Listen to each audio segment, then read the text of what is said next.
Welcome to our channel. இந்த சேனலுக்கு first time வரீங்க அப்படின்னா மறக்காம சப்ஸ்கிரைப் பண்ணி வச்சுக்கோங்க. பெல் ஐக்கான கிளிக் பண்ணி வச்சுக்கோங்க. அப்பதான் நாங்க போடுற வீடியோ இமிடியேட்டா உங்களுக்கு ரீச் ஆகும். Madras high court exam 8th level போஸ்டிங்க்கு உங்களுக்கு எக்ஸாம் டேட் வந்துருச்சு. ஹால் டிக்கெட்டும் வந்துருச்சு. இப்போ எல்லாருமே ரிவிஷன் பர்பஸ்ல இருப்பீங்க. இப்போ ப்ரீவியஸ் இயர்ல ஆஃபீஸ் அசிஸ்டன்ட் எக்ஸாம்ல கேட்கப்பட்ட கேள்விகள் பத்தி பார்க்கலாம். அதில் நான் இருக்கக்கூடிய ஆப்ஷனுக்குமே உங்களுக்கு விடை சொல்லுவேன். ஏன்னா அந்த ஆப்ஷன்லேருந்தே உங்களுக்கு இப்போ கேள்விகள் கேட்க சான்சஸ் இருக்கு. அதனால கவனமா பாருங்க. புதுசா பார்க்குறவங்க இன்னமும் தெளிவா பாருங்க. ஆல்ரெடி எக்ஸாம் எழுதினவங்களுக்கு ஒரு ஐடியா இருக்கும். புதுசா பார்க்குறவங்களுக்கு இது புதுசா இருக்கும். சரி, ஓகே. இப்ப வீடியோக்குள்ள போயிடலாம். ஜவஹர்லால் நேரு பிறந்த நாள் டேஷ் தினமாக கொண்டாடப்படுகிறது. குழந்தைகள் நாள். ஸோ ஜவஹர்லால் நேரு பிறந்த நாள் குழந்தைகள் நாளாக கொண்டாடப்படுகிறது. இப்ப இந்த ஆசிரியர் தினம் இருக்கு இல்லையா? ஆசிரியர் தினம் வந்து செப்டம்பர் 5. அது வந்து ராதாகிருஷ்ணன் அவர்களோட பர்த்டே தான் ஆசிரியர் தினமா கொண்டாடப்படுகிறது. இது கூட உங்களுக்கு கேட்கலாம். ஞாபகம் வச்சுக்கோங்க. அடுத்து மாணவர் நாள். மாணவர் நாள் எப்ப கொண்டாடப்படுகிறதுன்னு பார்த்தீங்கன்னா, அக்டோபர் 15. அக்டோபர் 15 யாரோட பர்த்டே அப்படின்னு பார்த்தீங்கன்னா, திரு அப்துல் கலாம் ஐயா அவர்களோட பர்த்டே. ஸோ அப்ப மாணவர் நாள், அப்துல் கலாம் ஐயா பர்த்டே அக்டோபர் 15.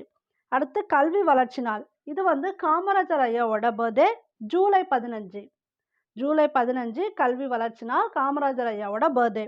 ஸோ இது எல்லாமே ஞாபகம் வச்சுக்கோங்க. எது வேணா உங்களுக்கு கேட்கலாம். பொங்கல் திருநாள் டேஷ் மாதம் முதல் நாள் கொண்டாடப்படுகிறது. தை மாதம் முதல் நாள் கொண்டாடப்படுகிறது. இது வந்து ஒரு காமன் கொஸ்டின். இது எல்லாருக்குமே தெரியும்.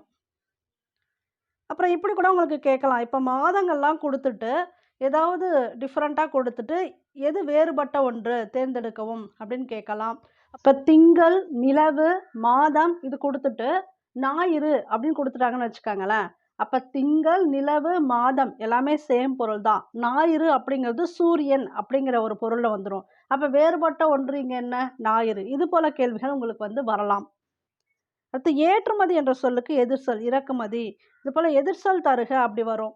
ஏற்றம், இறக்கம், உயர்வு, தாழ்வு இது போல பேசிக்கா தான் உங்களுக்கு வந்து கேட்பாங்க. சரியான விடையை எழுதுக. என் வீடு டேஷ் உள்ளது. இது போல கேள்விகள் வந்து உங்களுக்கு கேட்கலாம். இப்ப இந்த இடத்துல எது பொருத்தமா வரும்னு பார்த்தீங்கன்னா, அங்கே உள்ளது. இது போல கேள்வி கேட்டா நீங்க சொல்லி பாருங்க. சொல்லி பார்க்கும்போதே உங்களுக்கு அதுல என்ன தவறு இருக்கு, சரியா வருமாங்கிறது தெரிஞ்சிரும். இப்ப என்னன்னு இந்த கொஸ்டின் மார்க் வந்திருக்கு இல்லையா? இது எந்த இடத்துல வரும்? ஒருவேளை இந்த பாடலின் பொருள் டேஷ் அப்படி கொடுத்திருந்தா என்ன அப்படின்னு வரும். சரியான விடையை எழுதுக. முக்கனிகளுள் ஒன்று. முக்கனி தெரியும். மா, பலா, வாழை. ஒருவேளை உங்களுக்கு மா, பலா, வாழை குடுத்துட்டு, திராட்சை, ஆப்பிள், மாதுளைன்னு ஏதாவது ஒண்ணு குடுத்துட்டு, இதுல முக்கனிகளில் இல்லாதது எதுன்னு கூட கேட்கலாம். இது போலவே மெட்ராஸ் ஹைகோர்ட் எக்ஸாம்ல ஒரு கேள்வி வந்திருக்கு. ஸோ உங்களுக்கு தெரிய வேண்டியது முக்கனி என்னன்னு நீங்க தெரிஞ்சுக்கணும். மா, பலா, வாழை. இதெல்லாம் ரொம்ப பேசிக் கொஸ்டின் தான். இருந்தாலும் இதெல்லாம் கேட்கறாங்க. பெண்களுக்கு நிகராக பாரதிதாசன் கூறுவது மயில். இது வந்து 5th ஸ்டாண்டர்ட் தமிழ் புக்லேயே இருக்கக்கூடிய ஸ்டாண்டர்ட் கொஸ்டின். இது வந்து நிறைய எக்ஸாம்ல கேட்டிருக்காங்க. அதனால ஞாபகம் வச்சுக்கோங்க மயில். பாரதியார் படைப்புகள், பாரதிதாசன் படைப்புகள்லாம் உங்களுக்கு அடிக்கடி கேட்பாங்க. இது வந்து ரிப்பீட்டட் கொஸ்டின். இதுல பாருங்க பாரதியாரோட படைப்புகள் கண்ணன் பாட்டு, பாப்பா பாட்டு, குயில் பாட்டு, இந்த மாதிரி பாட்டு பாட்டுன்னு அதிகமா வரும். அதுக்கப்புறம் பாஞ்சாலி சபதம், புதிய ஆத்திசூடி. தெளிவா தெரிஞ்சுக்காங்க. புதிய ஆத்திசூடி. ஆத்திசூடின்னு ஜென்ரலா வந்தா அது வந்து ஔவையாரோடது. அறிவியல் ஆத்திசூடி அப்படின்னு வந்துச்சுன்னா நெல்லை சு முத்து. புதிய ஆத்திசூடி அப்படின்னு வந்துச்சுன்னா பாரதியாரோடது. ஸோ இந்த இடத்துல அனைத்துமே வரும். அடுத்து பாரதிதாசன் படைப்புகள் பார்த்தலாம். இதுக்குமே அனைத்துமே உண்டு. பாண்டியன் பரிசு, அழகின் சிரிப்பு, இருண்ட வீடு, குடும்ப விளக்கு, அப்புறம் தமிழ் இயக்கம். இதுவும் வந்து பாரதிதாசனோட படைப்புல தான் வரும். பிசிராந்தையார் நாடகம். இதுவும் பாரதிதாசனோட படைப்பு தான். ஸோ அனைத்துமே உண்டு. இந்த கேள்விகள்லாம் தெரிஞ்சு வச்சுக்காங்க. பகுபத உறுப்புகள் டேஷ் வகைப்படும். 6 வகைப்படும். இலக்கணத்துல இது போல பேசிக் கொஸ்டின் எல்லாம் கேட்கலாம். சரியான சொல்லை கொண்டு நிரப்புக. டேஷ் பெயர் என்ன? இப்போ முன்னாடியே இது போல மாடல்லாம் பார்த்தோம் இல்லையா? இதெல்லாம் சொல்லி பார்த்தாலே தெரியும். இப்போ இந்த இடத்துல பாருங்க, நீ பெயர் என்ன? அது வராது. நான் பெயர் என்ன? வராது. அப்ப உன் பெயர் என்ன? இது இந்த இடத்துல கரெக்டா வரும். இப்ப நீங்கள் எந்த இடத்துல வரும்? நீங்கள் எங்கு சென்றீர்கள்? அந்த முடியும் போது அந்த கல்னு முடியுது பார்த்தீங்களா? அதை வச்சே கண்டுபிடிச்சிடலாம். அப்புறம் நான் அங்கு சென்று வந்தேன். இன்னுன்னு முடியும். நான் வந்துச்சுன்னா இன் அப்படி முடியும். நீங்கள் வரும்போது கல் அந்த மாதிரி முடியும். அப்ப சொல்லி பாருங்க. அப்பவே புரியும். நீ எங்கு சென்றாய்?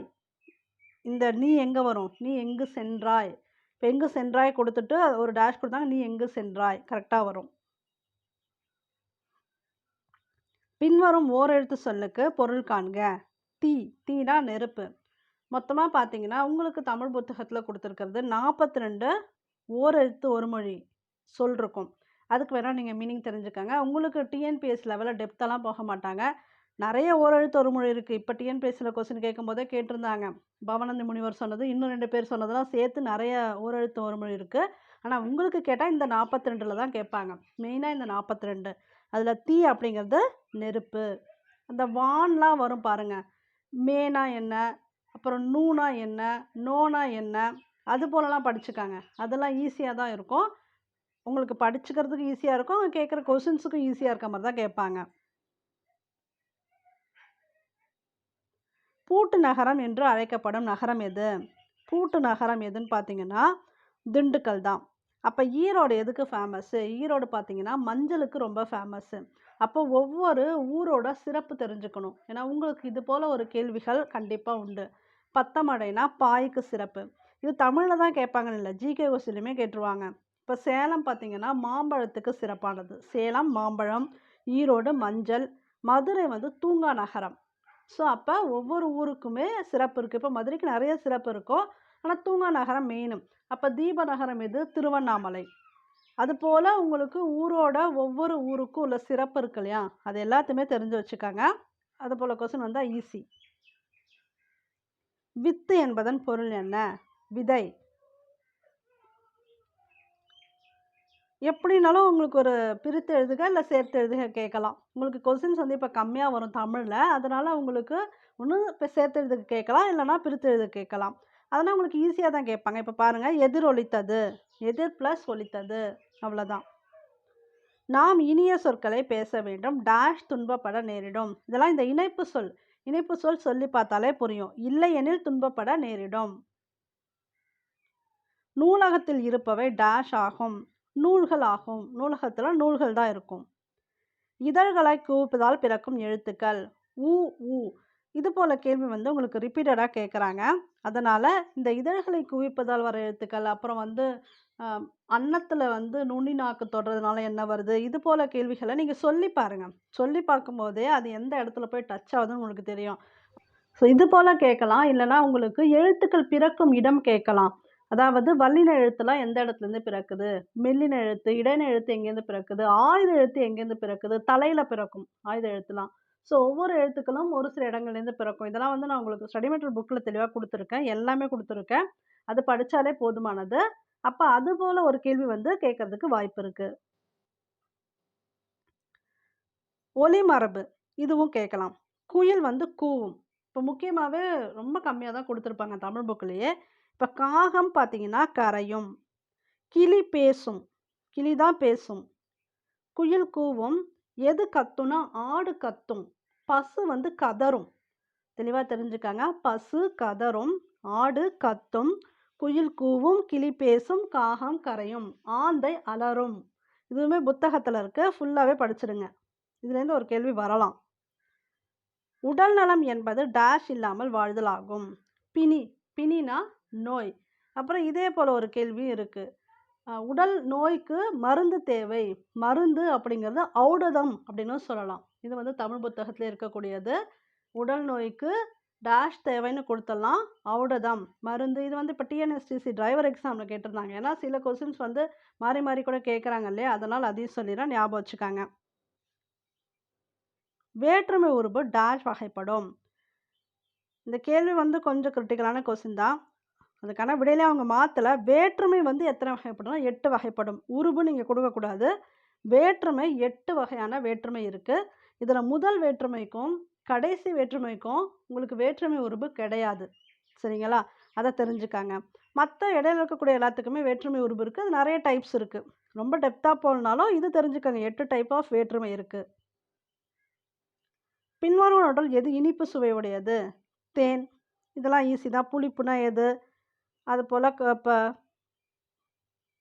கசப்பு எது? பாகற்காய். புளிப்பு வந்து மாங்காய். இதெல்லாம் ஈஸி தான். தகவல் தொடர்பு முன்னேற்றத்தால் டேஷ் சுருங்கிவிட்டது. மேதினி. மேதினி அப்படிங்கிறது இங்க என்னன்னு பார்த்தீங்கன்னா உலகம். உலகம், மேதினிலாம் அடிக்கடி கேட்குற கேள்விகள் தான், தெரிஞ்சு வச்சுக்காங்க. 8ஆம் வேற்றுமை டேஷ் வேற்றுமை என்று அழைக்கப்படும். விளி வேற்றுமை. மொத்தம் 8 வேற்றுமை சொன்னோம் இல்லையா? ஃபர்ஸ்ட்டுக்கும் லாஸ்ட்டுக்கும் வேற்றுமை உருபு கிடையாது. ஆனால் 8ஆம் வேற்றுமைக்கு விளி வேற்றுமைன்னு இன்னொரு பேர் இருக்குது. சரியான விடையை தேர்ந்தெடுத்து எழுதுக. கழுத்தில் சூடுவது தார். அப்போ இது போல் அணிகலன்கள் பற்றிய ஒரு கேள்வி வரலாம். இப்போ நடந்த டிஎன்எஸ்சிசி டிரைவர் எக்ஸாம்லையுமே ஒரு கொஸ்டின் கேட்டிருந்தாங்க. ஸோ அப்போ இந்த அணிகலனுக்கு இம்பார்ட்டன்ஸ் தராங்க. இப்போ பாருங்கள், இது கழுத்தில் அணிவது தார். அப்போ கணையாழி, கணையாழி அப்படிங்கிறது மோதிரம், கை விரல்களில் அணியக்கூடியது தான் கணையாழி. மேகலை, மேகலை அப்படிங்கிறது இடையில் அணியக்கூடிய ஒரு ஆபரணம், மேகலை. தண்டை, தண்டைனா கால் அணியக்கூடியது. சிலம்பு சொல்கிறோம் இல்லையா, அது போல். சிலம்பு தண்டை கிடையாது, சிலம்பு போல் தண்டையும் வந்து காலில் அணியக்கூடியது. இது தெரிஞ்சுக்காங்க. அதுவும் இல்லாமல் சில அணிகலன்கள் எக்ஸ்ட்ரா இருக்குது, அதையுமே பார்த்தலாம். சிலம்பு கிண்கிணி காலில் அணிவது, கிண்கிணியும் காலில் அணிவது, இது பார்த்துக்காங்க. சிலம்பு தெரியும், கிண்கிணியும் காலில் அணிவது.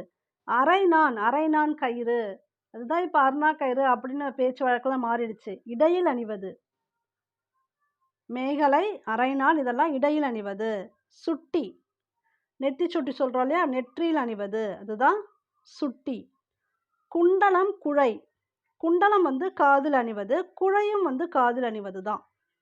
அப்புறம் சூழி, சூழி அப்படிங்கிறது தலையில் அணிவது, சூழியும் தலையில் அணிவது. சூளாமணி, அதுவுமே பார்த்தீங்கன்னா தலையில் அணிவது. சூளாமணி, சூழி இதெல்லாம் தலையில் அணிவது. மெட்ராஸ் ஹைகோர்ட் எக்ஸாம் ப்ரிப்பேர் பண்ணுறவங்களுக்கான ஸ்டடி மெட்டீரியல் புக்கு எங்ககிட்ட அவைலபிளாக இருக்குது. தேவைப்படுறாங்க, இந்த நம்பரை காண்டாக்ட் பண்ணி பர்ச்சேஸ் பண்ணிக்கோங்க. இந்த ஒரு புக்லேயே உங்களுக்கு தேவையான எல்லா கண்டென்ட்டுமே கரெக்டாக இருக்கும். அதாவது தமிழ் பார்த்தீங்கன்னா 5th-லேருந்து 10th வரைக்குமே கொடுத்துருக்கோம். உங்களுக்கு 3rd standard 4th standard Tamil கேட்குறதுல 5th-லேருந்து அதிகமாக கான்செப்ட் பண்ணி கேட்குறாங்க. அதனால் அதுவே போதுமானது. புக் பேக் கொஸ்டின்ஸ் கொடுத்துருக்கோம், புக்கு உள்ளேருந்து லைன் பை லைன் கொடுத்துருக்கோம். அதனால் கண்டிப்பாக தமிழ் வந்து ரொம்ப யூஸ்ஃபுல்லாக இருக்கும், வாங்கிக்கோங்க. மேக்ஸுமே எக்ஸ்ப்ளனேஷனோட கொடுத்துருக்கோம். 6th-லேருந்து 5th-லேருந்துமே இருக்கும், 10th வரைக்குமே இருக்குது மேக்ஸு, அதுவும் ஈஸியாக இருக்கும். ஜிகேவை பொறுத்த வரைக்கும் உங்களுக்கு 3rd ஸ்டாண்டர்ட்லேருந்தே கொடுத்துருக்கோம். சயின்ஸு, சோஷியல் இதுலேருந்து தான் உங்களுக்கு கவர் பண்ணுறாங்க. ஆனால் உங்களுக்கு 3ஆம் வகுப்புலேருந்து தான் கவர் பண்ணுறாங்க. அதனால் 3ஆம் வகுப்புலேருந்து அட்டாச் பண்ணி தான் கொடுத்துருக்கோம். 10வது வரைக்குமே இருக்குது. அந்த கொஸ்டின்ஸ் படித்தாலே போதுமானது. இது இல்லாமல் கொஞ்சம் கரண்ட் அஃபேர்னால் அதிகமாகலாம் உங்களுக்கு கேட்க மாட்டாங்க. ஏன்னா இது 8th level post. 1 or 2 question கேட்கலாம், நடப்பு நிகழ்வுகள் அது போல். அதுக்கு இப்போ ரீசெண்டாக என்ன போயிட்டுருக்கு இஷ்யூ, அதை பற்றிலாம் தெரிஞ்சுக்கிட்டிங்கன்னா போதும். மேக்ஸிமம் உங்களுக்கு ஸ்கூல் புக்லேருந்து தான் கொஸ்டின்ஸ் வரும். சிலது நீங்கள் காமனாக யோசித்து எழுதுகிற மாதிரி வரும். அதுக்கு தேவையான எல்லா கண்டென்ட்டுமே நம்ம புக்கில் இருக்குது. தேவைன்னா வாங்கி படிங்க. இப்போ கூட டைம் இருக்குது. ஒரு 445 6 பேஜஸ் இருக்கும். அதை நீங்கள் ஒரு டெய்லி ஒரு 10-15 பேஜுன்னு வச்சு படித்தா கூட படிச்சிடலாம். இந்த 1 வீக் கூட டைம் எடுத்து படிச்சுக்கோங்க. உங்கள் எல்லாருக்கும் பொருந்தின மாதிரி அஃபோர்டபுள் ரேட்டில் தான் கொடுத்துருக்கோம். கொரியர் சார்ஜுமே நாங்களே பே பண்ணிவிடுவோம், சரிங்களா? அதனால் உங்களுக்கு அந்த இஷ்யூவும் கிடையாது. தேவைன்னா வாங்கி படிங்க, கண்டிப்பாக யூஸ்ஃபுல்லாக இருக்கும். உண்மை தொகைக்கு எடுத்துக்காட்டு. இது போல் இலக்கண கேள்வி வரலாம். இரவு பகல், இரவும் பகலும் அப்படின்னு வந்திருக்கணும். அந்த அப்படிங்கிறது மறைஞ்சு வருது இல்லையா, இப்படி வந்துச்சுன்னா அதுக்கு பேர் உண்மை தொகை. பொருத்தமான சொல் உருபுகளை எழுதுதல். இடி டேஷ் மழை வந்தது, இடியுடன் கூடிய மழை வந்தது அப்படிதான் சொல்லுவோம். அப்ப உடன் மழை வந்தது. சரியான சொல்லை இட்டு நிரப்புக. பிழை திருத்தம். இப்ப தென்றல் அப்படின்னா இந்த இடத்துல தென்றல் வீசியதுன்னா அது காற்றை தான் குறிக்குது. ஆனா இந்த இன் வரக்கூடாது. அப்ப இதுதான் சரி, தென்றல். இது போல உங்களுக்கு எழுத்து கரெக்டா எந்த எழுத்து போடணும் அப்படிங்கிறது தெரியணும். சரியான சொல்லால் பிரித்து எழுதுக. நானிலம் என்ற சொல்லை பிரித்து எழுதுக. நானிலம் அப்படின்னா 4 + நிலம். இப்போ 5 திணை அப்படி சொல்லிட்டாங்கன்னா 5 + திணை. இந்த நம்பர் வர்றது முழுசாக அந்த நம்பர் எழுதுகிற மாதிரி வரும். இப்போ 400 அப்படின்னா 4 + 100. அப்போ அந்த மாதிரி எண் வந்துச்சுன்னா இப்படி தான் கரெக்டாக பிரியும். அதை வந்து ஞாபகம் வச்சுக்கோங்க. இது போல் ஈஸியாக தான் கொடுப்பாங்க. உரிய சொல்லை கொண்டு நிரப்புக. நீ ஊருக்கு சென்றாய் தான் கரெக்டாக வரும். சென்றேன்னா நான் ஊருக்கு சென்றேன் வரும். ஒருவேளை நான் இங்கே கொடுத்துருந்தா ஊருக்கு சென்றேன் வரும். நீன்னு கேட்கும்போது நீ ஊருக்கு சென்றாய் தான் வரும். சென்றார் எப்படி வரும்? அவர் ஊருக்கு சென்றார் அப்படி வந்தால் சென்றார் வரும். சென்றாள்னா அவள் ஊருக்கு சென்றாள் அப்படி வரும். அந்த இல் வந்துச்சுன்னா அவள் அப்படி குடிக்கணும். அது போல் சொல்லி பாருங்க. சொல்லுக்கு பொருள் காண்க. சீலை என்பதன் பொருள். சீலைன்னா இந்த இடத்துல புடவை, துணி கிடையாது, புடவை தான். முதுமை + மொழி சேர்த்து எழுதுனா முதுமொழி. இது போல் மை விகுதி பிரிகிற மாதிரி மேக்ஸிமம் கொடுப்பாங்க, அதுவும் பார்த்துக்காங்க. இது வந்து முதுமொழி. திருநெல்வேலி டேஷ் ஆற்றின் கரையில் அமைந்துள்ளது. தாமிரபரணி ஆற்றின் கரையில் அமைந்துள்ளது. வயலில் விளைந்து முற்றிய நெற்பயிர்களை அறுவடை செய்வர். இதெல்லாம் புக் பேக் கொஸ்டினே தான், அப்படியே தான் வருது. நிலையான செல்வம் எது? ஊக்கம். அழியாத செல்வம் கல்வி. பெருமை பிளஸ் வானம்னா பெருவானம். கிணறு அப்படின்னா கேணின்னு ஒரு பொருள் உண்டு. பின்வருவனவற்றுள் இறந்த கால வினைமுற்று. இறந்த கால வினைமுற்று அப்படின்னா படித்தான். இப்போ முடிச்சாச்சு. அப்போ இறந்த காலம்னா அது முடிந்தது தான் குறிக்கும். அப்போ படித்தான்னா படித்து முடிச்சிட்டான், அதுதான். நடக்கிறான்னா நிகழ்காலத்தில் வரும். நடக்கிறான், கிறு கின்று அப்படிலாம் வந்துச்சுன்னா அப்படி இருக்கிறது எல்லாமே நிகழ்காலத்தில் வரும். உண்பான்னா எதிர்காலம், இனிமே தான் சாப்பிட போகிறான், அதுதான் உண்பான் அப்படின்னா எதிர்காலம். செவ்விந்தியர்கள் நிலத்தை டேஷ் மதிக்கின்றனர். தாயாக மதிக்கின்றனர். இது புக் பேக் கொஸ்டின். நலம் எல்லாம், இதை பிரித்தா நலம் ப்ளஸ் எல்லாம். இதுவே நலன் எல்லாம் நே கொடுத்துருந்தா நலன் ப்ளஸ் எல்லாம்னு வரும், அதுவும் உண்டு. கண் ஓடாது, கண் ப்ளஸ் ஓடாது. கனத்த மழை அப்படின்னா என்ன பொருள்னா பெருமழை. கலிங்க வீரர்களிடையே தோன்றிய உணர்வு அச்சம். அப்புறம் இதுவும் கேட்கலாம், அதாவது போரில் வெற்றி பெற்றவர்களுக்காக பாடப்படுவது எதுன்னு பார்த்தீங்கன்னா பரணி. பரணி இலக்கியம் தான் போரில் வெற்றி வாகை சூடர்களை பற்றி பாடப்படுவது. இது வந்து கலிங்க வீரர்களிடையே தோன்றிய உணர்வு அச்சம். உள் பிளஸ் இருக்கும், உள்ளிருக்கும். வறுமை வந்த காலத்தில் ஊக்கம் குறையாமல் வாழ வேண்டும். இந்த கேள்வி வந்து போன வருஷம் ரிப்பீட்டட் கொஸ்டின் நிறைய எக்ஸாமில் கேட்டிருந்தாங்க. வறுமை வந்த காலத்தில் ஊக்கம் குறையாமல் வாழ வேண்டும். வானில் டேஷ் கூட்டம் திரண்டால் மழை பொழியும். முகில். முகில் அப்படின்னா மேகம் அப்படிங்கிற ஒரு பொருள் இருக்கு. நேற்று பிளஸ் இரவு சேர்த்தா என்ன வரும்னா நேற்றிரவு. எல்லாருக்கும் எளிதில் பொருள் விளங்கும் சொல் இயற் சொல். இதெல்லாம் புக் பேக் கொஸ்டின். பின் வருவனவற்றுள் மலையை குறிக்கும் சொல் எது? மலைனா வெறுப்பு. இது இப்போ உங்களுக்கு டிஎன்பிஎஸ்சிலே கேட்டிருந்தாங்க. மலை அப்படிங்கிறது வெறுப்பு. கழனினா வயல், அதெல்லாம் வரும். புவிக்கு பூமி அப்படிலாம் வரும். பொருந்தாத ஓசை உடைய சொல். சரி, இது போல் ஒரு கேள்வி கேட்குறாங்க அப்படின்னா அந்த எழுத்துக்களை சொல்லி பாருங்கள். அந்த சொல்லி பாருங்கள், எழுத்துக்கள் எங்கே டிஃபர் ஆகுதுன்னு உங்களுக்கு தெரியும். இப்போ பாய்கையால், மேன்மையால், அடிக்கையால் இதெல்லாம் எப்படி முடியுது? ஆல் ஆல் ஆல்னு முடியுது. ஆனால் திரும்பக இல் இல்லுன்னு முடியுது. அப்போ எது பொருந்தலை? இந்த இடத்துல இல் தான் பொருந்தலை. அப்படி பார்த்தா இதுதான். இது போல் கேள்வி வந்தால் நீங்கள் படிக்கவே வேணாம், சொல்லி பார்த்தாலே ஈஸியாக ஆன்சர் பண்ணலாம். பரிசு பெறும்போது நம் மனநிலை மகிழ்ச்சியாக இருக்கும். அதுபோல் விருந்தினரோட முகம் எப்போ மாறும்? நம்ம முகம் சுளிக்கும் போது. இது ஒரு காமன் கொஸ்டின் ரிப்பீட்டடாக உங்களுக்கு வருது, அதையும் பார்த்துக்காங்க. நம்ம முகம் மாறினா அவங்களுக்கு வந்து மன வருத்தம் அடையும் அப்படி கேட்டிருப்பாங்க. சிலம்பு ப்ளஸ் அதிகாரம் சிலப்பதிகாரம். இதை எழுதினவர் தெரியும், இளங்கோவடிகள். நண்பர்களுடன் ஒருமித்து விளையாடு. ஒன்றா விளையாடணும் அப்படிங்கிறதா ஒருமித்து விளையாடு. இது வந்து புக் பேக் கொஸ்டின். சரி, ஓகே. இப்போ வந்து தமிழ் வந்து எப்படி வரும் அப்படிங்கிறத டிஸ்கஸ் பண்ணியாச்சு. அடுத்த வீடியோவில் உங்களுக்கு வந்து ஜிகேலாம் எப்படி கேட்கலாம் அப்படிங்கிறத பற்றி டிஸ்கஸ் பண்ணலாம். இந்த வீடியோ கண்டிப்பாக உங்களுக்கு ரொம்ப யூஸ்ஃபுல்லாக இருந்திருக்கும். வீடியோ பிடிச்சிருந்தா ஜஸ்ட் ஒரு லைக் பண்ணுங்கள், ஷேர் பண்ணுங்கள், கமெண்ட் பண்ணுங்கள். இந்த சேனலுக்கு ஃபஸ்ட் டைம் வரீங்கன்னா சப்ஸ்கிரைப் பண்ணி வச்சுக்கோங்க, பெல் ஐக்கானை கிளிக் பண்ணி வச்சுக்கோங்க. தொடர்ந்து வீடியோஸ் வரும், போட்டுட்டு தான் இருப்பேன், பாருங்கள். தேங்க்யூ ஃபார் வாட்சிங்.